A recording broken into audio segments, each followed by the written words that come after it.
Hello, welcome to this week's blog, and we're talking about happy food, which is the third component of the Bend Like Bamboo method.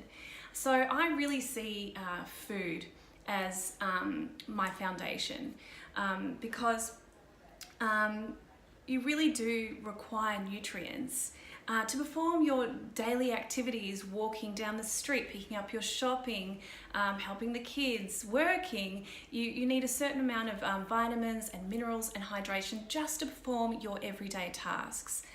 However, what I've also learned is if you're going through if you have any inflammation in your body, or you're going through a trying time emotionally, you might actually require more than the recommended daily intake of vitamins and minerals.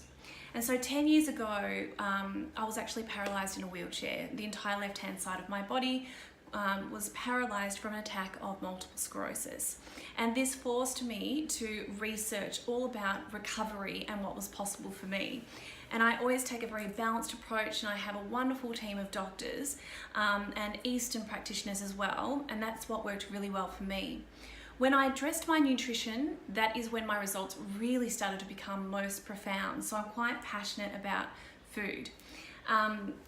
And there's so many multiple moving parts of our bodies. We are really made up of so many different moving parts, and we're all so different. So that's why you've really got to do what's right for you. And there are ways to custom an approach just for you. And there are different times of my recovery where I have also tweaked my approach. And there's a lot of research out there, and I've been researching all of this for about 10 years, and I've sort of collated the most common denominators that I've found across the board of any doctors or any research on what foods to eat, because it can be really confusing. What do we eat? So read this week's blog, it might really help you with that. But the bottom line is really increase nutrient dense, rich whole foods. So food in its most natural form, ethically sourced food, where it comes from really does matter. Organic where you can, free range, etc.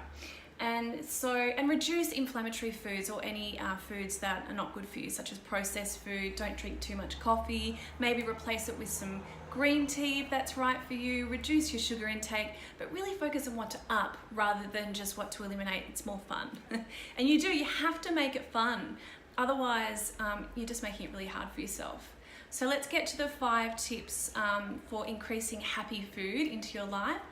Focus on what to increase, so lots of plant-based foods are really good for you. Green leafy vegetables, deeply coloured fruits and vegetables, all really rich in nutrient-dense vitamins and minerals.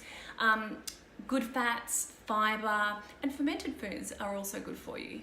A really good tip, and this is what I do at home, I have mastered 5 sides, 5 salads, 5 sauces, and 5 proteins. And if you mix and match all of those mastered pieces, you can create literally 625 recipes out of them. Eliminate any inflammatory foods, and do what's right for you. For some of you it might be gluten, some of you it might be wheat or dairy, some of you it might be all of those. But you can really custom your approach and find the right practitioners that can do great testing to get to the bottom of that for you. Don't drink too much alcohol. Make it fun. Make it for the weekends to really enjoy that glass of wine or a beer.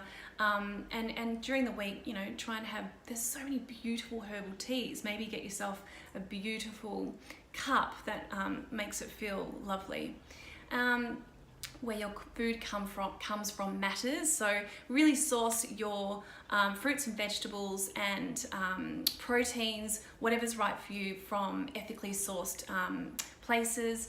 And hydration, because did you know that water makes up 90% of your lungs, 76% of your brain, 25% of your bones, and 75% of your muscles?